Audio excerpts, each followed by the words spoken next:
This is going to be a real quick video just running down the basic Vinyasa. So it's a Sun Salutation, you may have heard of it before. And there's a couple of things that just to pay particular attention to when you're doing this movement. So I'll just get right into it. So you want to stand at the front of your mat or your carpet or whatever you're on with your, I like to do feet hip distance apart because you have a bit more balance. Some people like feet together. It doesn't really matter. Choose what's best for you. And then press down into your feet. Extend up through your arms. Reach up through your pinky fingers a lot. And if it's comfortable, you can look upwards. And from here, you'll find a little bit of a back bend. Take a breath in. And then as you exhale, bend into your knees a lot. And then fold forward. So you're just draping yourself over your thighs. Your rib cage will connect. Your head will drop. Your shoulders will drop. And then from here, you'll lean the weight into your toes and you can begin to extend the backs of the legs. So we're just moving really slowly in through this Sun Salutation. Bit of a forward fold, exploring where your where the tightness is in your hamstrings, maybe up through the low back, up through the upper back and everything. So you want to be able to just drop in, look inwards here. So it's like you're turning inwards up towards your belly button. Look in. Bring your hands to your shins and then take a halfway lift. So this scenario, this position here, I often see just like the roundness in the spine and looking up. So we want to find extension through the spine. So you've just rounded as you've come down.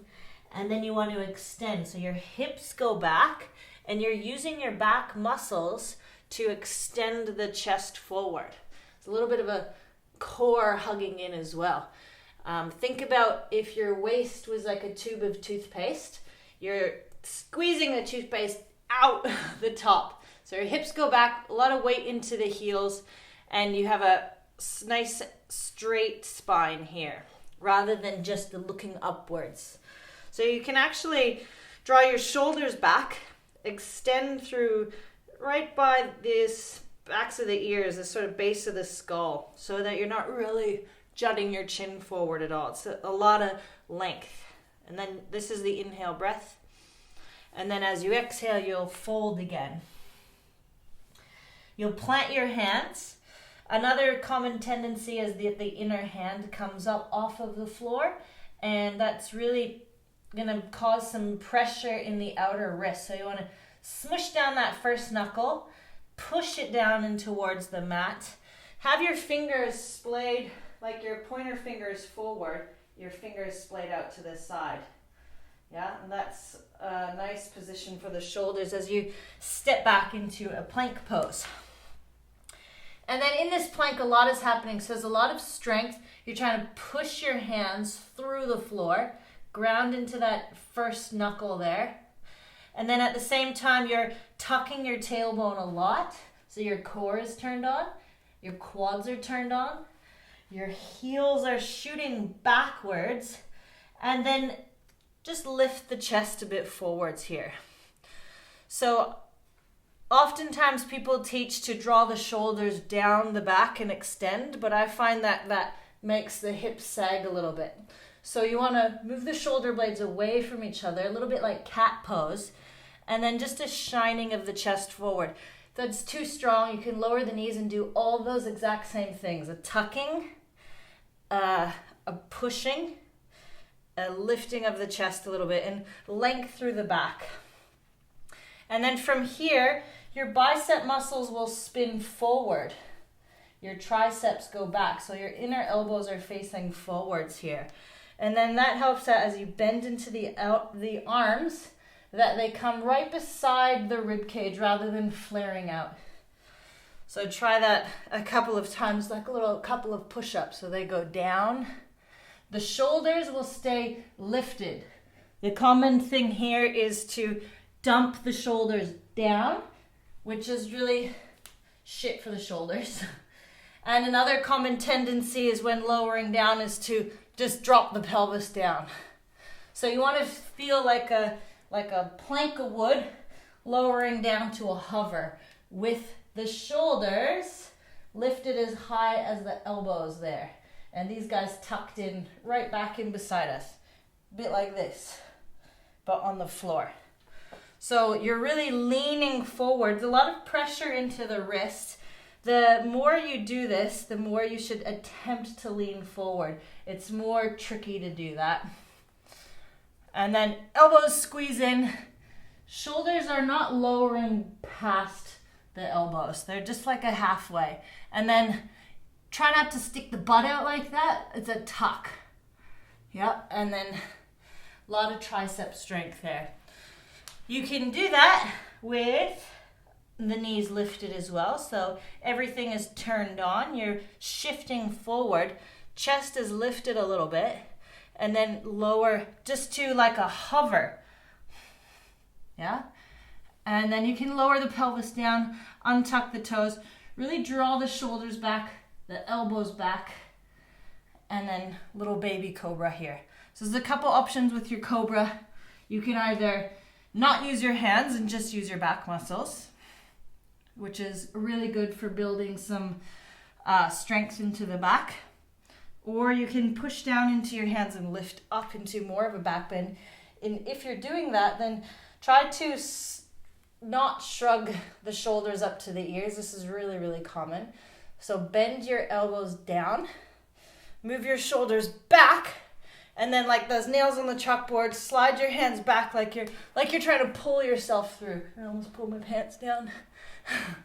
Pull the back of your heart forward, slingshotting it forward, drop your shoulders. Ooh, give yourself that nice extension. If you can straighten through the arms a little bit more, that's cool too. Lower down. Now, there's another thing that we do called upward facing dog. Upward facing dog just has the hands and the tops of the feet onto the mat. I like to have my hands quite close by the hips rather than up here a lot. So that is why when you lean forward into this chaturanga, if you're way up here and then trying to push up to upward dog, you'll find this action here. So if you shift forward, come onto the tops of the feet, lift the knees up, push the floor away, straighten the arms and extend through the crown of the head. So there's a big movement here. From here, we shift straight back into downward facing dog, and it's really common to just muscle your way through it somehow. A safe way to go is to lower the knees down, tuck the toes, shift your butt back, come into downward facing dog that way. If you're trying to use your arm and your core strength more from your upward facing dog, you'll take the movement from the belly. So you'll push your hands through the floor, the belly lifts up. There's a lot of crunch there. It's like you're coming into a plank. And then as you shift back into downward dog, you can come onto the feet. Drop your head. Nice. So in downward facing dog, your hands are pushing down and forward. Your hips lifting up and back. You can come up as high as you want onto the heels and bend the knees, because you want more of the attention to be on the length in the spine and the moving backwards of the hips. And then the hamstrings and the heels down to the floor comes last, not first. So find the length, the extension. I like to bring the shoulders up towards the ears a lot here. And then heels can come down. You can do a little sway from side to side, blah, blah, blah. And then look forward, come up onto your heels and step your feet forward. And then back into that fold. Hands to your shins. Take that halfway lift so your back muscles turn on to give you the extension. And then the fold, you release all that. Push into the feet. Take the arms out to the side, roll the shoulders open, and then lead with the heart. Come all the way up. Watch the hands touch at the top, drop the tailbone down, and then hands together in front of the heart as you lift the crown of the head up. So I'll go through that a little bit quicker. You can choose if you want to do cobra or upward facing dog. I'm going to do upward facing dog, all right? Standing at the top of the mat, take the arms open so the shoulders open a little bit. Feel your feet grounding down. So as you root, then you can rise and grow. Inhale, lift, look up, maybe lean back, and then bend your knees and float down. Turn your gaze inwards. Take a half lift. Your hands can come to your shins or your fingertips can come to the floor here. I like hands to the shins because it uses more of the back muscles to give me that lift. And then plant your hands, shoulder distance, step back, plank pose. So from here, you turn everything on. Bicep spin forward, dome the upper back, tuck the tailbone, lean forward, turn on the quads, and just brighten up through the chest. So you can lower the knees here, or keep them lifted and lower halfway, just halfway. Not sinking into the pelvis, but you're still tucking. Then come onto the tops of the feet, straighten through the arms, reach up through the crown of the head. And you can take the ears back here, length the base of the skull up, and then find downward facing dog, leading from the core. Push your hands down and forward, reach your hips up and back, come onto the normal parts of the feet, the bottom. Couple breaths, settle in, explore. If you're really open into the thoracic spine, you might find yourself like I often do, is dumping into the shoulders here. And if you are like that, try to puff up through the back of the rib cage and then re-extend. So you have more strength in your downward dog than just dump. And if your downward dog's really challenging for you, make sure you bend the knees, drop your head, and work on the strength component here as well as the flexibility. So you're pushing your hands down and forward. Take an inhale. Now you can walk forward again to a forward fold, or if you want to find the jump, actually I'm going to lower the knees down. The jump is an interesting thing because you need super straight arms to give you the jump, and often get a little bit afraid and we bend the arms. Another thing, you want to launch your butt way up over your shoulders if you want to find that sensation of like floating forward.